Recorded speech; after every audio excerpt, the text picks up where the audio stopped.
right, and we are live. Do I have a CRROW777 with me?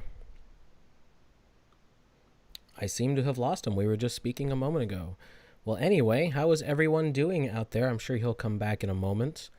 Let me check. All right, well, There we I don't are. know I don't know what's going on, Jason. I'm getting double audio. Hold on. You got me? Perfectly. All right. Did your double audio stop? I'm still got double audio. I'm hearing what you said a minute ago, so something's jacked. Oh, you probably have YouTube on it and there's a delay. No, I just killed all my YouTube windows. It sounds exactly like I am getting YouTube, though. No, I killed the window, too.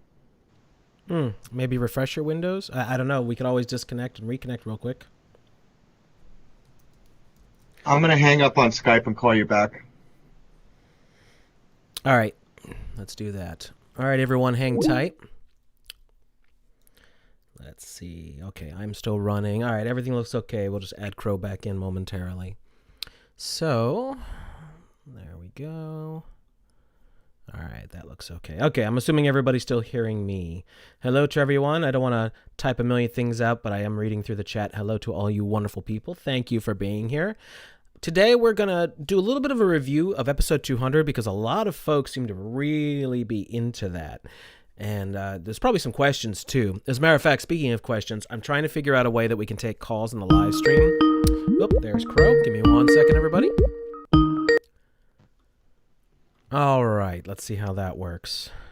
All right, I figured out what's going on. I had my YouTube channel open, but it did not have this address, but it picked up the audio from the other window, which is bizarre, to say the least. That was what I was strongly suspecting, yeah. I did that the first time I did this, too, and couldn't figure it out for about a few moments. Well, I was in a separate browser, so it was across a different browser that was logged in that grabbed me. Anyhow, hello, everybody. Sorry for the snafu. You have to say, all right, man. Yeah, all right, man. There it is. Better late than never.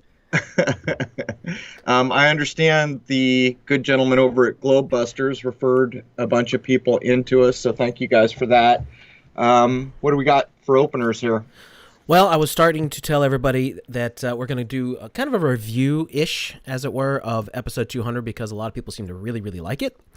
And there probably are a lot of questions regarding it and how it ties into a lot of the previous work we've done. But we got an outstanding response on it, and I was really happy to see that. Yeah, it was a very successful episode, and more than that, from my point of view, it's nice when we can go back across so many previous episodes and tie it all back to the same hub that we've been harping on for so long. By the way, I see Bob just joined us. Thank you so much for shouting us out and getting folks to come over here right after you guys just finished. And we listened, Rose and I listened to a bunch of your stream today. Really cool stuff. Crow, I think you would have liked it. Getting very science-y and trying to dissect stuff. It was very, very awesome. Science. Yeah, thing of the past these days, isn't it? Anyhow, we do have a couple videos we can play, but I figured we'd address a little more of the science fiction idea. And by the way, Jason and I were kind of up late last night looking at New Yorker. You know, the New Yorker magazine, looking at the covers, very telling. Going back, looking through the New Yorker covers, tying it to 2001, all kinds of stuff going on there. But what got us started on it is Back to the Future. Everybody knows why Back to the Future was made and what it's pre-echoing, but very few people know that the same director, Zemeckis, made another film exactly 30 years later, which matches the time travel distance in Back to the Future in 2015. So 30 years in real time, or in the real world. What is it called? The Wire? Is that right, Jason? Man on a Wire? The Wire? The Walk, I think. The Walk. And anyhow, that guy that's supposed to be Philip Petit is actually dressed identically to Marty McFly. So there's an absolute crossover there. And that's what we were starting to look at a little more carefully.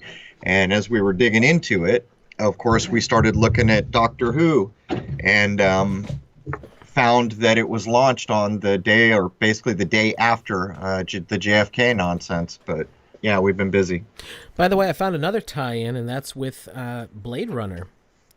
Did you know that Blade Runner, the original Blade Runner, is taking place in November of 2019? So there's another 9/11 encode. So wait a minute. What's the real year it's supposed to be?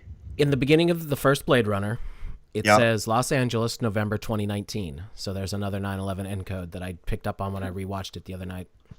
It never ends, man. It just never ends. But there is a really bizarre story being told between Back to the Future and The Walk, or whatever that other 2015 film is. And what got us started on it is we went to go look at New Yorker covers, and we found basically a black and white cover for September of the New Yorker, where there's just like this tightrope guy, but there's no tightrope. And on the back is the same image with the same tightrope guy with no buildings there, the footprints of where the buildings used to be there, and it looks like he's tightrope walking on the road that comes off the bridges or something. We'll have to dig into that. There's a story to be told. Yeah, Crow and I work like this, by the way, if anybody is curious. Sometimes we'll just find something interesting, and then we'll start chasing that dragon, trying to catch its tail. Yeah, someone's asking. I'm not going to get much into the snafu with the Mars occultation thing, but Edmonton came into the story is because I thought that's where I had Stellarium set to check the chances to see if it was even feasible. But as it turns out, not only was I not in Edmonton, I was in Providence and an hour off. I have no idea how it happened. I've had this problem with Stellarium before.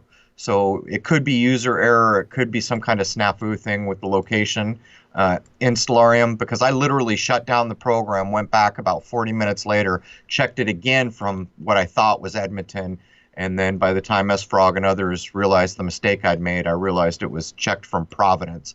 So not only was I 3,000 miles off West Canada, I was also an hour off, actually more than that if you want to add the time difference. So that's all I'll say about all that snafu. Yeah, it happens. Whatever.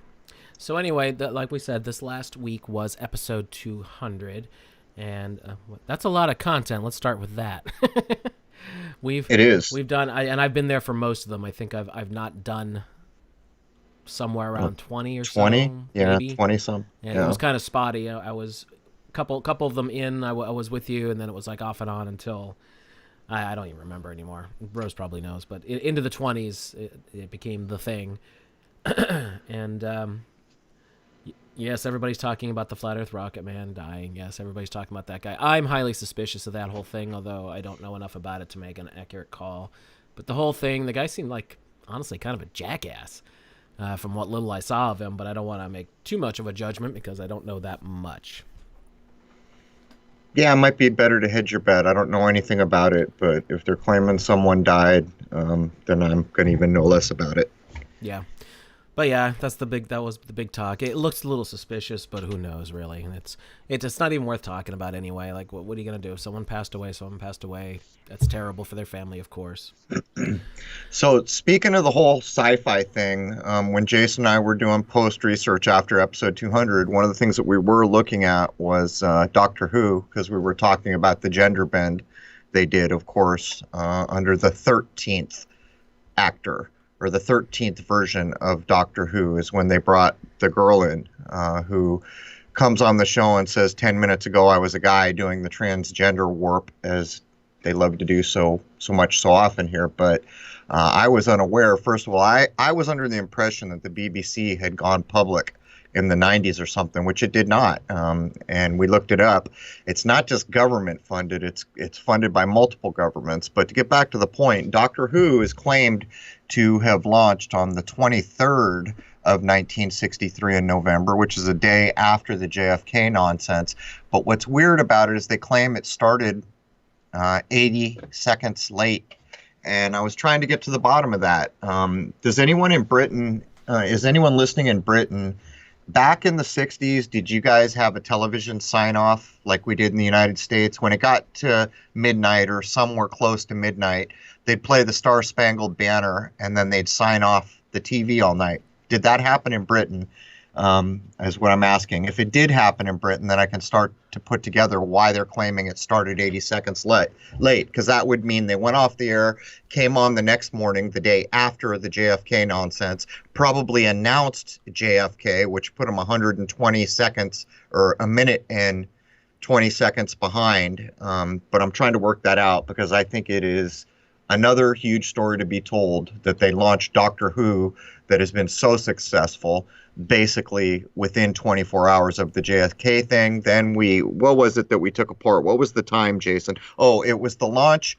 It was the GMT time, launch time of Doctor Who, which encoded 9/11. Yeah. Two ways to Sunday. Yeah. So there's all that. Yeah, that whole thing is a little wonky with the timing, and of course because of the JFK thing, they ended up showing the first episode again the following week.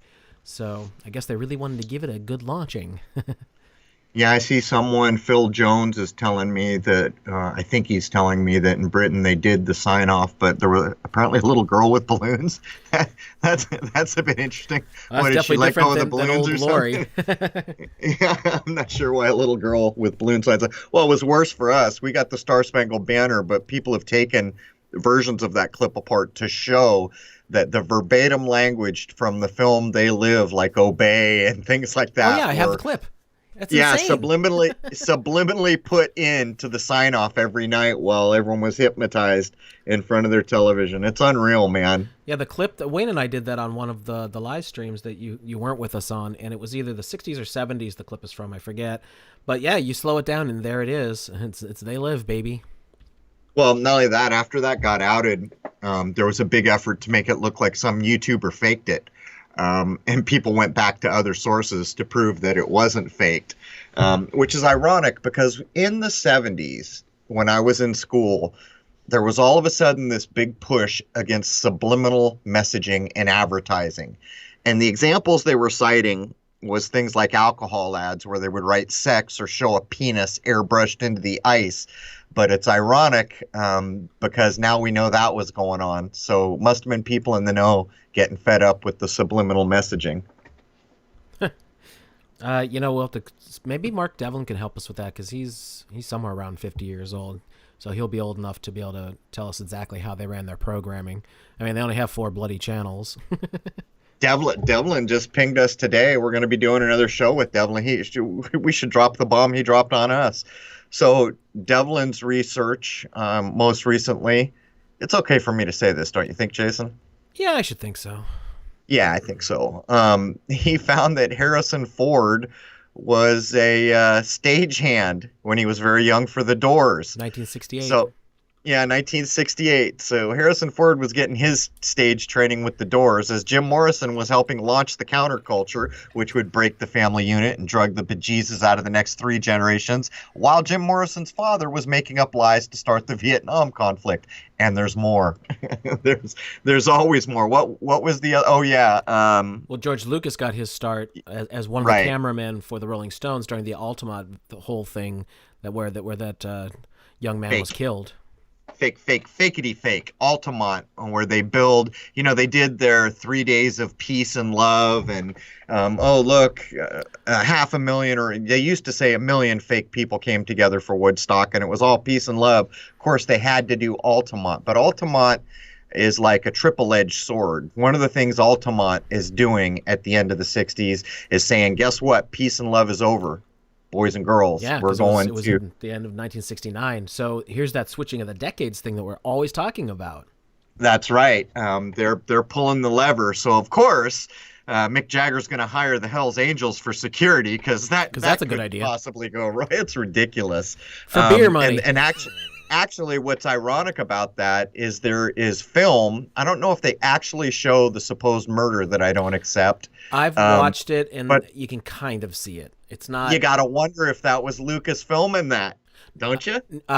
Supposedly his footage did not make it in. He was one of the secondary cameramen, and his was not used according to the mainstream. Well, anyhow, but he was present and was witness to it. And it always makes me, growing up in Southern California, all the people I know who sold everything they owned and went up to Hollywood so they could be famous in movies. And I feel sorry for him because, I mean, it just goes to show you if people ever do get in from the outside, it's a very rare thing. A very, very rare thing. And as you can see here, Mr. Harrison Ford, which we were led to believe previously, if I'm not mistaken, was a carpenter that some director just happened to recognize or some nonsense as the story goes. But now we're starting to see the real truth of it. He was trained under the doors to get familiar with how stages work and all that, as was Lucas with the Rolling Stones. Never ends.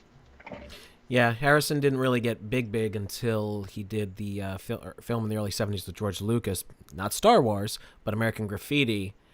And then, of course, when Lucas was doing casting calls for Star Wars, he was having his buddy Harrison read parts against other actors. And so the story goes that he couldn't find anybody that he liked as Han Solo as much as Harrison Ford. So he ended up getting the role. Yeah, well, you can actually go back.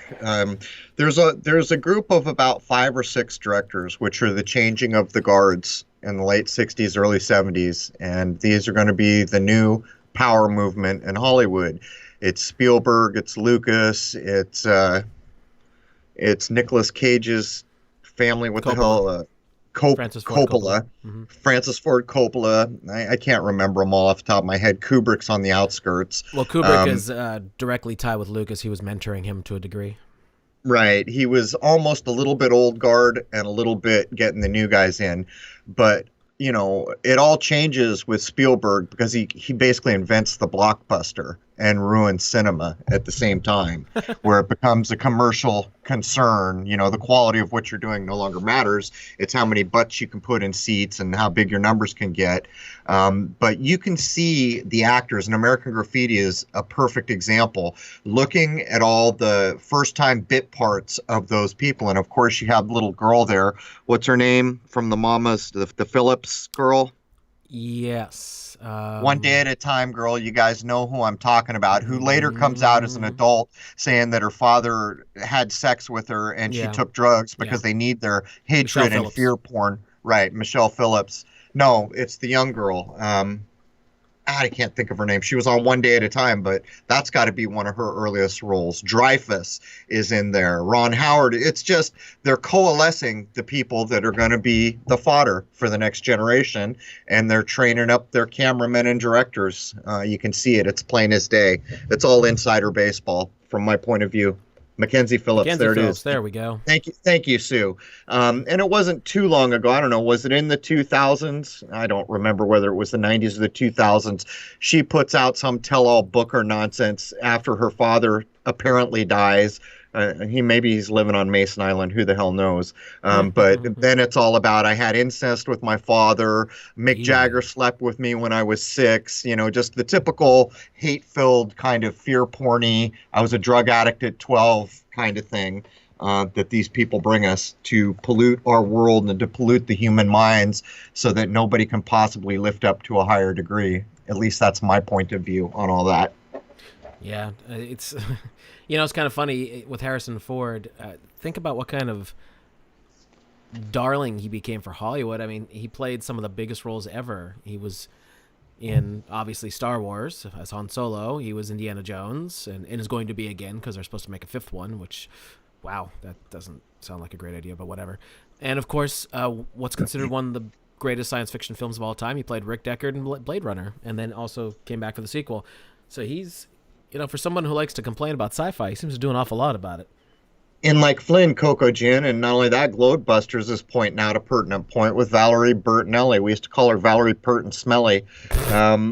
It's a hell of a thing because you're looking at the Phillips kid, who's the mamas and the papas, and John Phillips can be shown as one of the handlers for the counterculture and the drugging out of most of the world that got involved in the counterculture. So with Ken Kesey, the Phillips dude, who's the father of the girl we're talking about here, that starts. But lo and behold, she's later on a sitcom with Valerie Bertinelli, who ends up marrying Eddie Van Halen.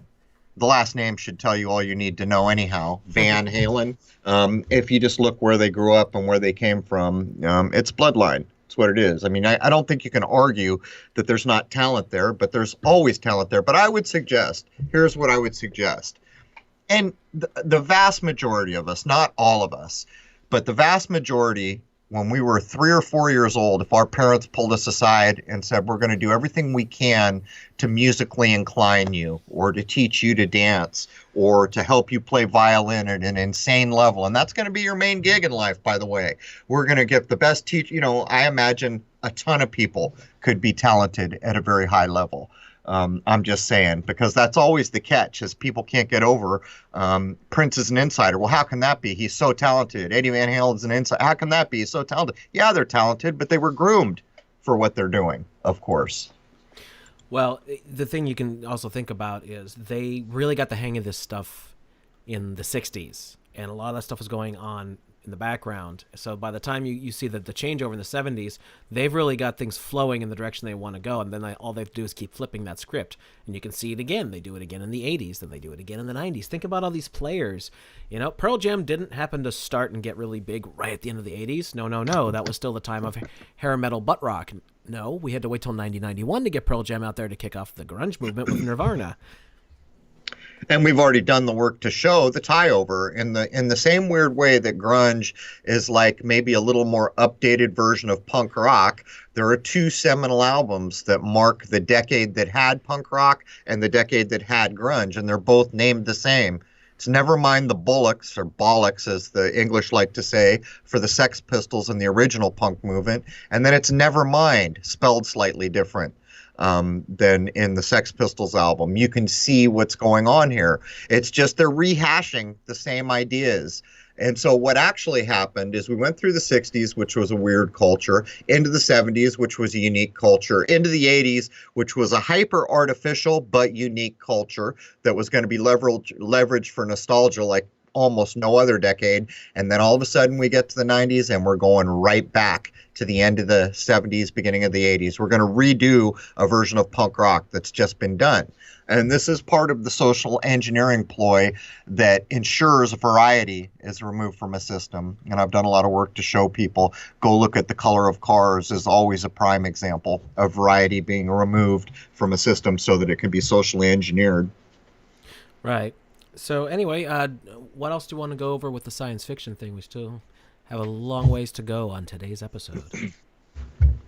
Well, there was a lot of sci-fi that we didn't cover, and I saw comments of people saying, why didn't you cover this or why didn't you cover that, like Lovecraft?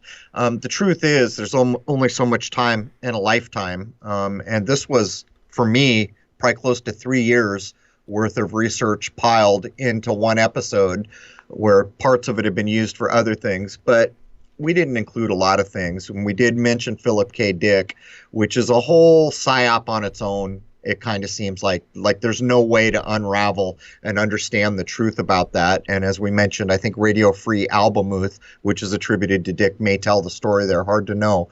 But if you go back to before the total utter control of all broadcast journalism to things like the original Twilight Zone, it's a whole other thing going on there.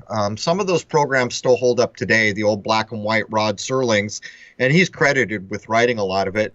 But the big difference between then and now is that's all story-driven. I guess we could call it sci-fi.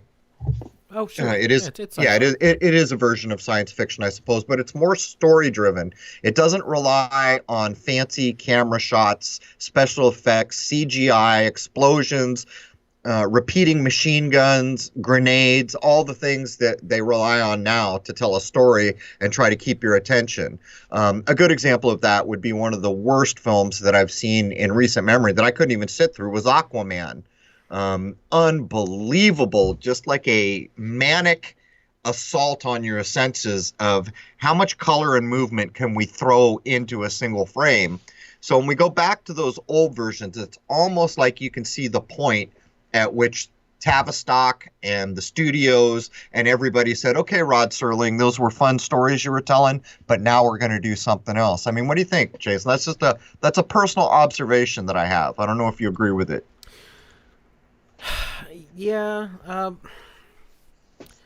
I'm trying to think. I had something I wanted to say about Dick. Oh, I remember. Before this slips my mind again. I actually looked into Dick a while ago when we were talking about it. Do you remember me saying I couldn't find enough to do a full program, but I did find some documentation on it? Yep. what it was is some other folks had looked into it as well, and they had done some FOIA requests, and the FBI did look into him because apparently there was a lot of drug stuff going on around him, and the general consensus was that he was kind of harmless, but he did have a lot of people kind of hanging out, sort of like a leftover of the hippie days in the 70s, with a lot of drugs going on, and he was kind of out of his mind a lot of times. And he had multiple wives and things like that. Basically, he was kind of a little emotionally unhinged. Yeah, but look what S. Frog is saying. This is case in point. For a mind that grew up where something like the original Twilight Zones, which are wholly story-driven, there's almost no budget in the sets at all. Right. The entirety of the effort is in the story, in the telling of the story, and shooting with whatever set you can put together. That's a more common sense, down-to-earth, slowed down, mellowed out mind. For someone of my generation to get into Aquaman is, it's overwhelming. But you see, the children have been conditioned into this. It's like D-Live. Right now, we're streaming on D-Live, but I can't leave that on my desktop. All that kind of flashing GIFs, it reminds me of a seedy version of Vegas, and it's hypnotizing. I can't stand it. All these GIFs and colors just constantly flashing at you. So I think this really shows the switchover, the kind of programming that we've all come through, where people almost expect that level of color and movement in every single frame at this point. Absolutely. Now, as far as the Twilight Zone, you could also include some of the other programs at the time, the Outer Limits and all that.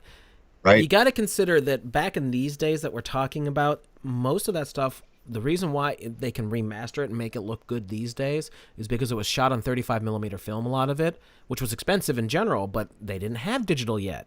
It's a different world today where you can do shot after shot after shot, take after take after take, and cobble it together later however you like, because you're shooting on digital and it doesn't cost you anything other than the time, whether or not you want to put in or not. When you're talking about these shows like The Twilight Zone not having a lot of a budget, they still had to have somewhat of a budget just because of the sheer apparatus required and how much film are you going through and all that kind of thing. So yes, it definitely cost money, and special effects obviously weren't like what they would even be in the 70s or 80s, and you had no choice but to rely on story and strong acting. And a lot of actors, of course, will be theater actors, especially more so in those days. That was another big thing that actually helped prop up the early Doctor Who, was very strong casting choices in the lead to be able to carry it on screen with some of the worst effects you've ever seen, because they just didn't give them the budget to have anything. But again, it was story driven again. That's a key point. Absolutely. Is there's actually a story to tell. Look at Star Wars, prime example. Story to tell the first time. The further you get away from the first one, there's really no story. Or if there is, it's not really effectively being told. All these other things are going on. And by the way, I would point out again to S. Frog, remember the work that I did when I was showing that the brainwaves of a human being under the influence of habitual TV is identical to an opiate user? We went all through the brainwaves, what's doing it. One of the mechanisms that was not well researched, which I did on my own, is what I call the quick cut. And I knew it because I'd been editing video since the mid-90s. The quick cut is a thing. Whenever you see a quick cut on anything, what you're seeing is someone doesn't want your brain to have enough time to look at that carefully and figure out what's going on. But when a quick cut keeps coming, one quick cut after another, and I mark a quick cut at 3 seconds or less, your brain doesn't have enough time to lock onto it, to decide, do I like that? Do I care for it? That's how they get you in the opiate state. So when you come to a movie like Aquaman, it is the equivalent of about 100 quick cuts in every frame. So for an hour and a half or 2 hours or however long it is, you are just barraged with the equivalent of many, many quick cuts in each frame. And I would love to see research on the brainwaves of a young person under the influence of Aquaman, because I'd like to know what it's doing. I never watched that one, although of course I saw the previews, and it was busy, as are a lot of them. It's maybe the worst movie that I can ever remember attempting to watch. Endgame is kind of like that too. I mean, yeah, it looked great, but goodness gracious, it was so big. I've only ever watched those once because it's just like, okay, I saw it. It was. I actually prefer the Marvel movies if I'm going to watch them. I want to see the ones that are more story driven on singular or just one or two characters, because I find them more interesting than trying to cram so much into one picture. Well, there's another thing that's gone on where the normalization of people who were like very few people are aware of the rules that were in place for violence on TV.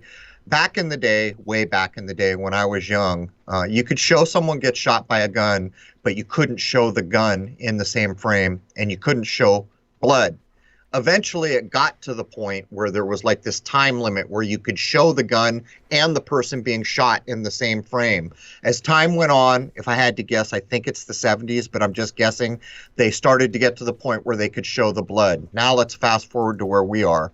A movie like John Wick will show you, I don't know, 20, 30 headshots in just a minute or two, and you're seeing the splatter, the gore, all of it.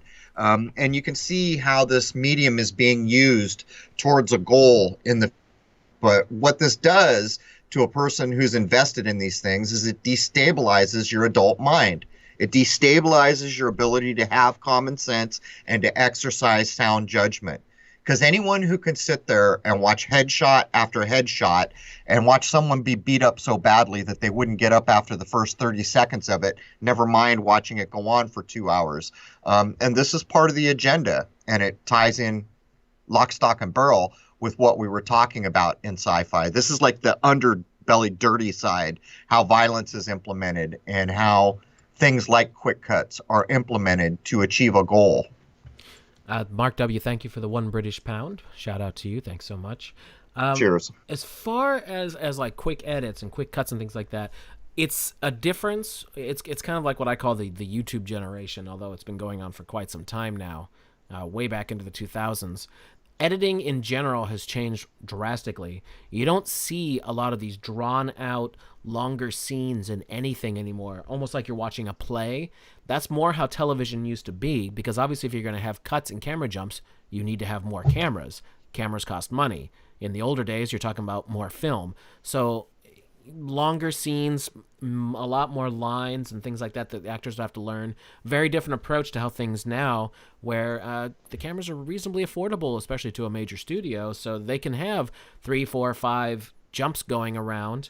And a lot of times you're only reading a couple lines at a time, and they might do multiple takes of that, and they're more emotion, cut, and they're jumping back and forth like crazy. It's that kind of thing, and it's contributing to this whole the manicness of watching 30 seconds of video and you're bored and jumping onto the next one. It's contributing to all of that. It's just destroying the attention span. It's not just the attention span. It's actually the quality of the product, if there ever was such a thing. And I can't harp enough about the difference between a time when the things that were shot on film, on real film exists. You can hold it in your hand. When you're pointing at a mountainscape and shooting a mountainscape on real film, you do things that exist in the world. Today, that's not true any longer. The mountainscape you're looking at was made in a computer. It has no existence in reality, and the film doesn't exist. You're balancing electrons on the head of a pin. It's called digital filming. So your mind knows the difference. I'm here to tell you. My mind knows the difference. If you don't believe there is a difference, go back and watch a film that I use all the time because it's a great example, Lawrence of Arabia. As a matter of fact, if I'm not mistaken, sometime this month, Lawrence of Arabia is going to play again on the Turner Classics, which I keep an eye on that because that is a barometer of what's going on in the world. They're doing Oscar films, but I noticed it was listed. I don't remember when. Point is that was all shot on real film, which is a tangible, actual thing that existed in the world, and it's shooting parts of the world that existed. They are real. And so that's the first disconnect. But then when you come up to things like Aquaman, where maybe the actor is real and all that, and actually probably not much the actor, we've come to another threshold. And I think people are going to start to have to come to terms with it with the next Terminator movie, which Jason just showed me. Pretty quick here, there aren't going to be any actors because they're going to have digitally scanned all the ones anyone cares about, which is proven by Norm from Cheers showing up in a pizza commercial now. And Arnold Schwarzenegger coming back to do a movie as if he was 30 again.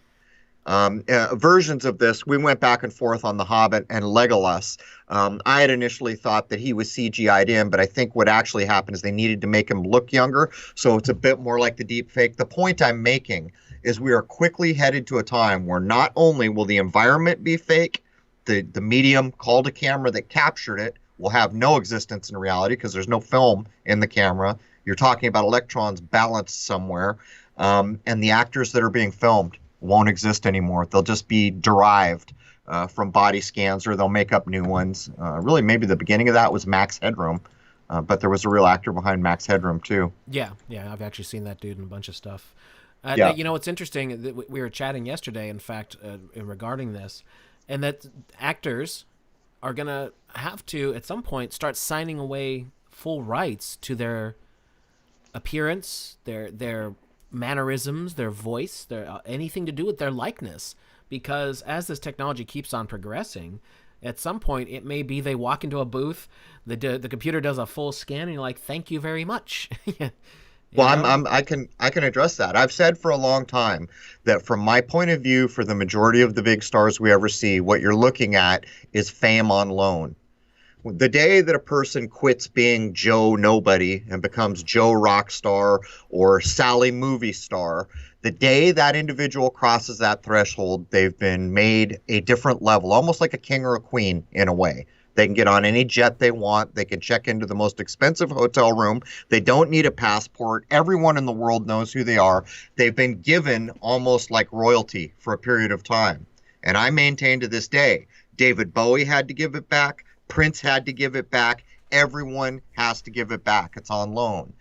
If that assumption, which is backed by a lot of research, is correct, and I would bank that I'm not far off if I'm missing it all. But here's the point I would make. When Prince quits being Joe, whatever the hell his name was, does he own that persona? And I would suggest to you he doesn't. And I would suggest to you that was what the whole Prince, the guy formerly known as Prince, now as some unpronounceable symbol, was him pushing back against the fact that he did not own his identity or control his life. And I think that's what you're looking at. So when you get up to Arnold Schwarzenegger doing a full body scan, full voice print, does Schwarzenegger own Schwarzenegger, or is that a persona?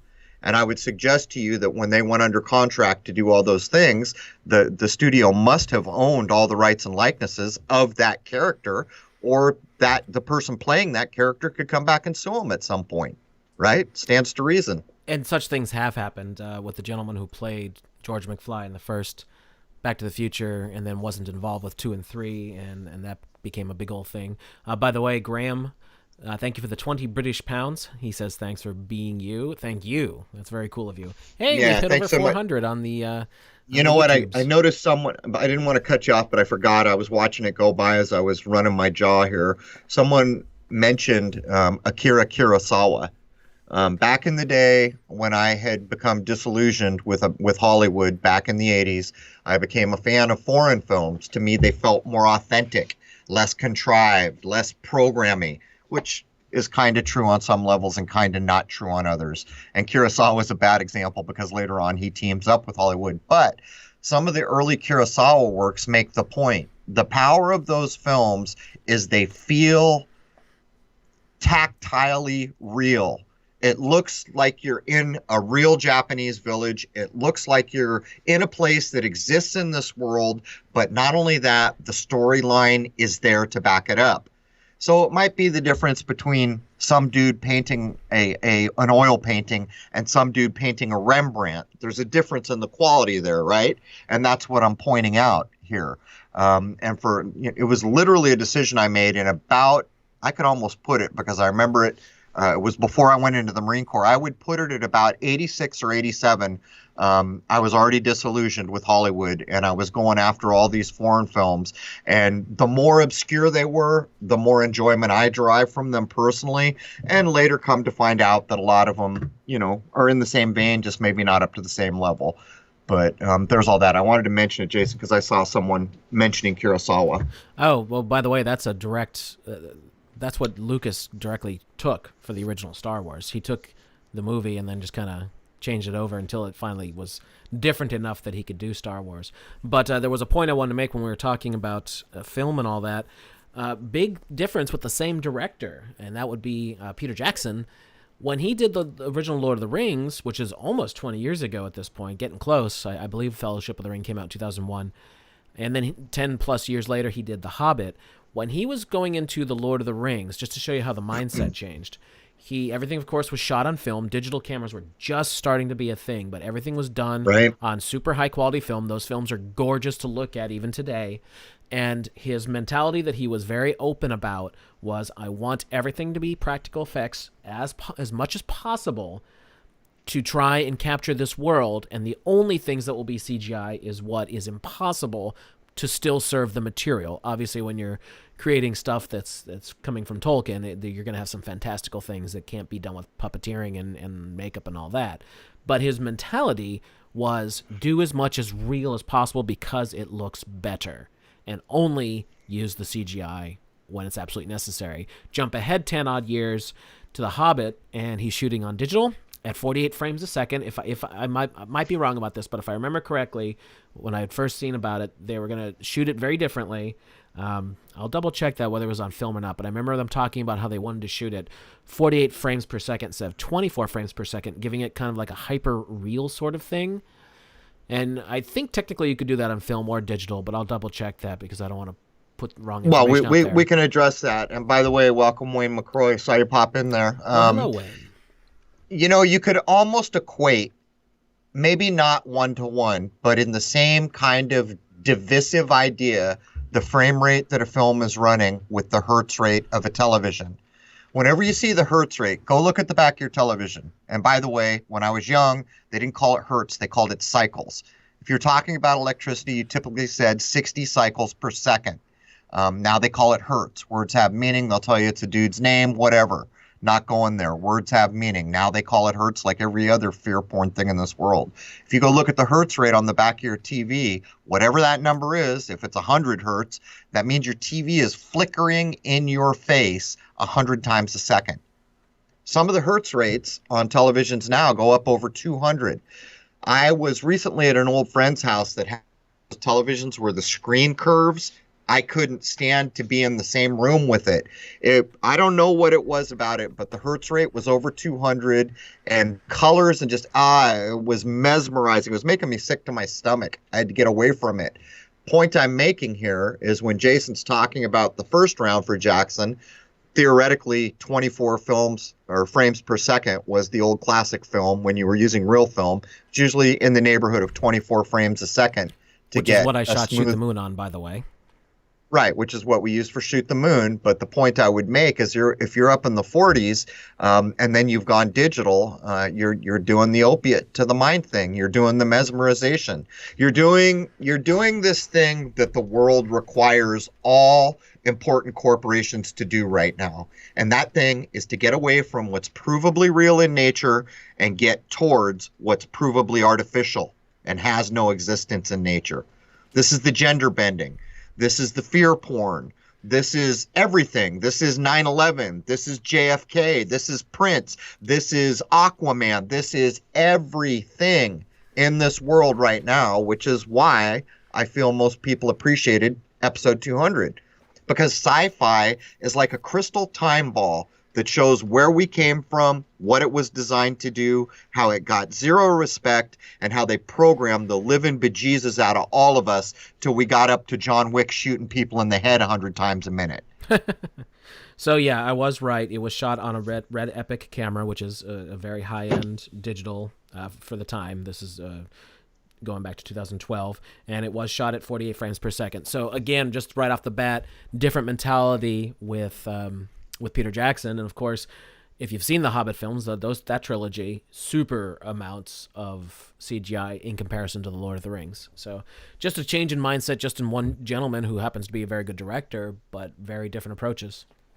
Well, if I had to, when I was younger, I was all about Lord of the Rings when I was in like 7th grade. I read The Hobbit probably right about the right age group because The Hobbit really is a children's book.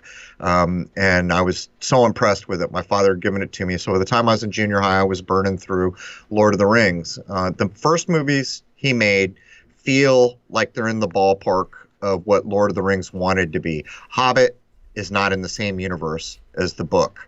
Nothing about it. It's all hyper Hollywooded out. I don't know what to call it. But it's departed wholesale from this idea of a bucolic world called Middle Earth where hobbits don't like machines, basically. Oh, yeah, by the way, there's a giant named Bill who picks his nose, but now we've come up to this whole other kind of dark side of the Force thing going on there. And it's, I'll never understand it. If I was a director, you couldn't convince me to shoot on digital, nothing. I would push with every core of my fiber to shoot on real film. And I don't understand how all those kind of powerful directors, which should probably be able to, pick their own trail to go down without asking permission, how have they forgotten the quality of what came before? And why are they so willing to go far from what's helpful? And I would suggest that they're bought into the agenda. Yeah, I would assume so. Well, I mean, man, you just don't know. When you're as successful as Peter Jackson was, you would think that he could direct his own thing, but I just don't know. I mean, maybe it had to do with the giant battle he wanted to do at the end to give it a certain look, but I personally thought it looked very video gamey. Like the first Hobbit one wasn't that bad, actually. It was the second one where they're literally being chased around and chasing a giant dragon played by Benedict Cumberbatch. They did screen capture with him, whatever they call that, the motion capture.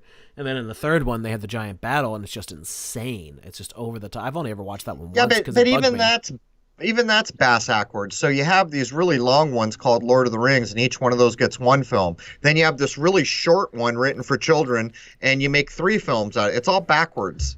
Well, I think that was to soak it for money. It originally, when that was announced way back when, they said it was going to be 2 films, and then it got turned into 3 movies. Yeah, man, someone was too fond of the halfling's leaf, I think. It's just not, it's all out the window. And by the way, for my part, I remember the first one came out when I was working at an internet start-out, and we went, and I thought, wow, the look is pretty close to what you would expect. But they went downhill for me after that. But in a way, the books kind of did too, because every time they got to Mordor, I was trying to plow through it so I could get back to Lothlorien. but looking in reverse now, you kind of understand what's driving all of it. And the new Tolkien movie is trying to force your mind to view the supposed author of all that work in the way they want you to view it, in the center of the Masters of the Universe. Anything coming out of Cambridge is Masters of the Universe, isn't it? You would think so, more than likely. Yeah, you would know so. You can, you can just see by the people who have been so powerful in this world coming out of Oxford and Cambridge and these types of places. I have no idea what the cost is, but I'm guessing the average person in London can't get accepted or afford Cambridge any more than I can go to Harvard. Yeah. Yeah, hundreds of thousands of dollars. I'm sorry, pounds. Pounds? But pounds, yes, pounds. But the thing with film, with the digital takeover, I don't know if a lot of folks know this. Kodak was going under because they were one of the prime suppliers to Hollywood for however long. They were starting to go down, and one of the things that saved it, and this is about the only good thing I can say about the first Disney Star Wars movie, is that they ordered a crap ton of 35 millimeter film because they didn't want to shoot it on digital. They wanted to shoot it on film to kind of give it a more of a reminiscent look of the originals. So. Well, there's a story with Kodak too, who's second Paul McCartney's wife. That's Eastman. She's Eastman Kodak. Yeah. It's all a big game. That's one of the key points from episode 200. It was a bullet point that you put together showing that the people had gotten so rich in the oligarchy that they just simply bought what they wanted, and this is what we're talking about. It seems now that the corporations that are at that size, and everybody knows what I mean, the Walmarts, the Kodaks, just those massive corporations at a size, are all working from the same playbook, it would seem, because there's no common sense in it anymore. It used to be in the 60s, if you were the CEO of a corporation and had power and you saw some film you really didn't want your children influenced by, you'd be vocal about it. Get this trash off the screen. Those days are gone. Nobody does that anymore. And now what you see is Walmart's backing John Wick now. You can come get your bloody bullet snacks for $5 a handful. It's the opposite. It's common sense out the window. And by the way, words do have meaning. Does anyone know what Wick means? There's the riddle for the night. But yeah, Jason, it's insane how far we've come, how quickly. Yeah, now some, because of that kind of revival thing, some directors have gone back to using film at times over digital, but it's the same thing. It comes down to budget. If someone gets the budget to shoot on film, great, good for them, but it's just so much cheaper to shoot digital, whether you're using Aries or Red is the two most common. Yeah, but you see, that's exactly my point, though. This is what Spielberg helped to destroy with the idea of the blockbuster. At what point did anything that matter become about how many butts are going to be in the seats and how many shekels can we collect? That's the only thing that matters. There used to be, all the way up into the 80s to some degree, this idea that this is quality. Here, our hearts and souls are in it. It's like this painting that we want to be the best thing we can make it. That's gone. Those days are gone. And that's what I'm talking about. So it's a systemic push to move beyond, they don't give a damn. They buy all their crap from Walmart. It's all junk made in China that'll last 1 or 2 years. That is a sharp departure from what America was. We were just talking about my American-made Meade telescope, made in the 90s. That thing is still a tank and ready to do what it did then. Now, if I go buy a Meade, it's made in Tijuana by a Chinese guy, I think owns it, and it's junk. This is what we're talking about. The whole system, whether it be about quality, value, morals, all of it, pushing further down the road all the time.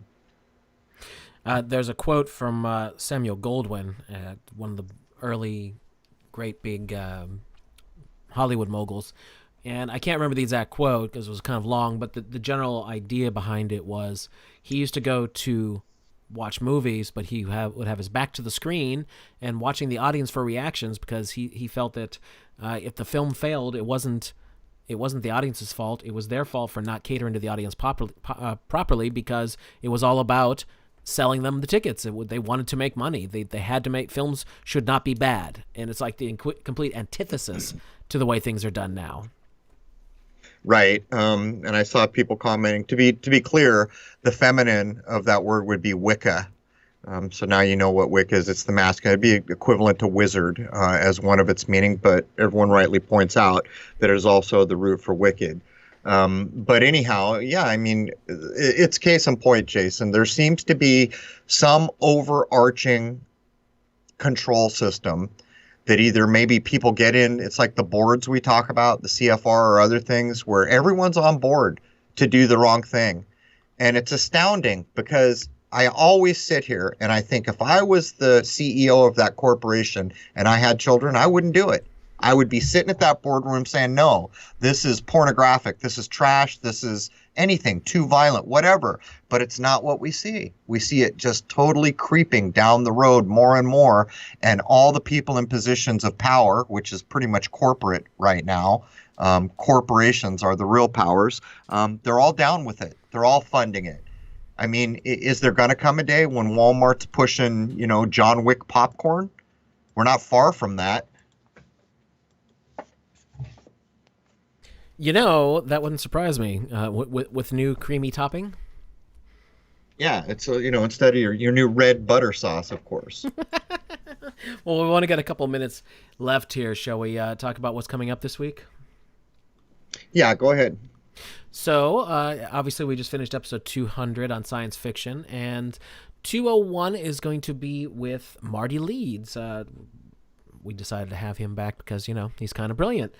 And we had a great chat with him. We started off talking about a lot of the idiosyncrasies that actually are in the truth movement in general, with all the different figures and all that. And Marty, of course, has his own take on it. And I'd just heard a live stream he had done talking about it, and I brought that up to him, and he seemed to find that amusing. But then, of course, it's Marty leads, so we went into numbers, and him and Crow went back and forth about the validity of 0 being a real thing or not a real thing. It's not a real thing. Right. But I'll talk. Sorry, Marty. The ball's in Sorry, your Marty. court. I can't let you comment right now, but Marty, 0 is not a real thing. Right. But anyway, that was an interesting chat, and I believe you got your point across to him, and I think he still was looking at it from a... As I was listening to you guys, I was kind of seeing, like, what Marty was trying to say was almost looking at it from a multifaceted kind of thing, but... He came at it from a different viewpoint than I think is crucial to consider. His viewpoint is we have this system, and there's all these things we can use, and 0 is one of those things. That's not wrong. But that's not the point I'm trying to make. Yeah, you can use it all day long. We do it every day. We write the number 60 or 70. There's your 0. We're using it. My point is that as an idea, it has no counterpart in nature. There is no 0 in reality. Now, if you want to go back further to maybe when 0 was supposed to be a placeholder, now that's a different thing altogether. Because what they're saying is this symbol is just holding this place open. And to me, to my mind, that's an acceptable idea. But when you start getting into negative numbers and things like that, they have no existence in the natural world. I think Marty, I don't know, I'd have to listen back. Did you feel like he walked away opposed to the idea, or that he considered it? I do think he considered it, but I think he was looking at it from multiple angles, whereas you were just looking at it from a very specific point of view. Marty was kind of examining it from different ways, which is what he does with numbers. It's not... Right. One of the things that makes math boring as hell in the traditional sense is that it's very cut and dry. Marty doesn't do that. He looks at things from different ways, and that's why he's able to make things make sense and kind of interesting in that way. The dude, what the guy can pull off in his head off the cuff is insane. You know, working square roots and just burning numbers. And not only that, Zach Hubbard used to do a similar thing, being instantly able to correlate 175 with all these other things that it would relate to. My mind doesn't view numbers that way. To me, they're symbols. They don't really have, per se, numerical value, which is absolutely why when I look for the patterns, I deal with 1 through 9. And you do need someone like Marty Leeds if you want to get up to 500 or, you know, all the 3-digit or 4-digit numbers that he manipulates. You're never going to see me doing that because numbers, I don't view numbers in the same way as people who have the math skills like that. To me, they're symbolic. And to be honest, if I want to multiply numbers, I need to get my wife to help me. Well, since we're almost out of time here, I would like to ask folks if there are any bigger shows that Crow and or myself could go on. We'd like to find some new stuff just to try and reach a wider audience and just keep that discussion going bigger and bigger. Obviously, what we do week after week does grow it slowly but surely, at least it does appear to be. But there are a lot of people questioning a lot of things out there, and it's obvious. Like I saw a comment that I had to delete from my channel where they said, I don't understand what's going on. This is the second time I've tuned in. It's just a bunch of people talking. It's not about Saturn at all. And I was like, oh, good grief. It's like, like it was really like face palm kind of situation. It's like you gotta always right-click the avatar and load it in a new window because that smacks of a sock puppet channel. Well, and I don't mean to be rude about it, but I blocked them. I deleted the comment and blocked them because either they're just, come on, you know, it's either that or it's like, okay, so you've never heard of. I mean, I'm not that big of a name, but I'm pretty sure most people have heard of CRROW777 at this point. Dude, that's either a bot or it's akin to Spicoli walking in and say, "Hey, man, there's no birthday party for me here." I mean, come on. So yeah, it was that kind of thing. I think most people know who CRROW777 is. I mean, even George Norrie, who's kind of mainstreamy at this point, at least had an inkling of who you were. No, he acted like he had an inkling, but then he dropped the ball of wax in the middle of the thing. He said, what was it, 2012? I remember watching your stuff back in 2012. I was like, see? Yeah, that was actually quite amusing. That was in the episode. You want to know something? Of all the episodes I've done recently, I feel like that's the one where I threaded the needle. You know, because you're in this real mainstreamy place that feels kind of foreign to where I normally am. But on that episode, I feel like I threaded the needle. Which, by the way, members have access to that. Right. Bob offered for us to come back anytime, anytime, which we should definitely do. Someone else suggested the Kev Baker show. By the way, don't just throw names at us. I mean, you can, but if you happen to have direct contact with anybody or know a way to contact them, because the bigger the shows, the harder they are to reach. It's not easy. Like, once people start getting to like a celebrity level status, they start walling themselves off. And I understand why, because even I get the crazies saying stupid crap. I can only imagine somebody 10 times the size. So yeah, just the emails alone, it's overwhelming.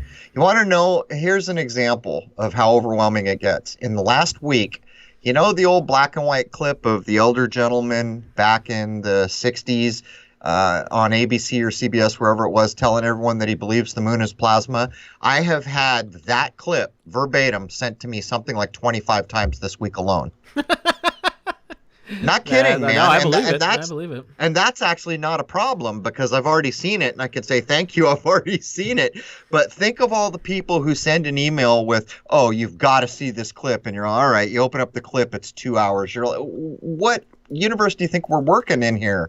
I get 200 emails on the slowest day of the week. Sometimes multiples of that. So I understand, and that's the point Jason's making. Some of these bigger shows, it's just hard to get an email through.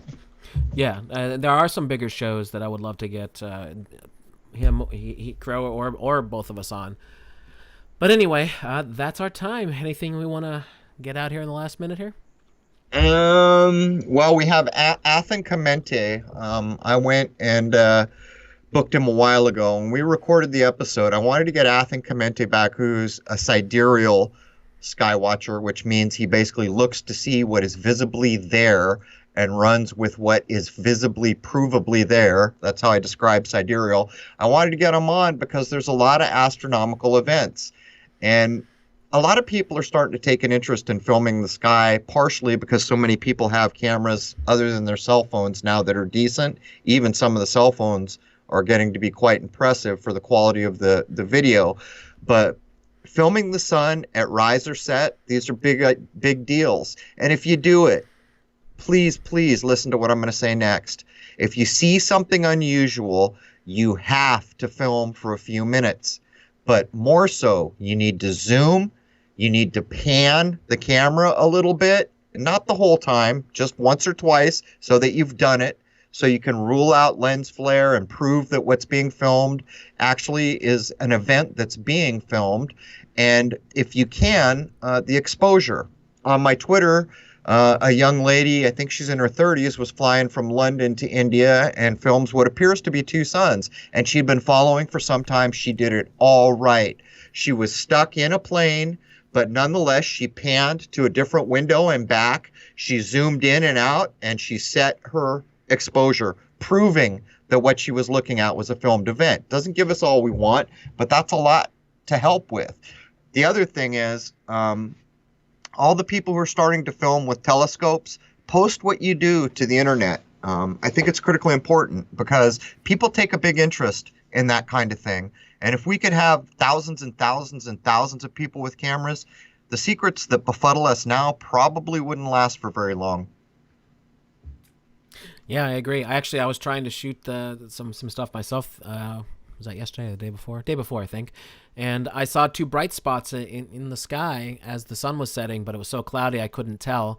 But it looked like it could be in the same spot. You never know. But I couldn't. It's not anything that could possibly be validated in any way, shape, or form. But it gave me hope to keep looking. So I'm going to give you advice that I don't follow myself because I don't carry a smartphone per se. My phone's a dumb phone. Well, I consider it a smartphone. I consider smart things dumb things now. But there are apps that you can get for your cell phone that if you point it at the sky, it tells you what's in the sky. Every person in the world that likes to use smartphones and apps should have one of those so that you can point at the sun and it will say, hey, Venus is right above it. So you know, oh, there's 2 bright objects there. Or all the emails I get, there was something bright in the sky. All they had to do was point their phone at it. It would say, that's Jupiter. Everyone in the world should own one of those apps. And for, if no other reason, is because most of us are addicted to GPS and we can't even find our way in our own town anymore. I remember David Weiss, you know, I said this, and David Weiss said, I know I've gotten so bad, I can't find anything without my GPS. You want to know something? I just got a new car, haven't used the GPS once, ain't gonna, to make a fine point. But if you start to learn the sky and you ever get stuck somewhere in the world, you'll be able to find your way out because you can find north, south, east, and west. All right, so join us this Thursday. We will be releasing the Marty Leeds episode. Wayne and I, of course, will be doing our usual weekly live stream here at the Secrets of Saturn channel, and that will be 8 to 10 Central, which is my time. And I guess that's it. Thank you, everybody. All right. Yeah, just so everybody knows, Rose does all the booking, and there it is. Anything else, Jason? No, I think it's time to say goodnight. All right, let's make like a Canadian and get oot. Everyone have a good night. Cheers. See you Thursday.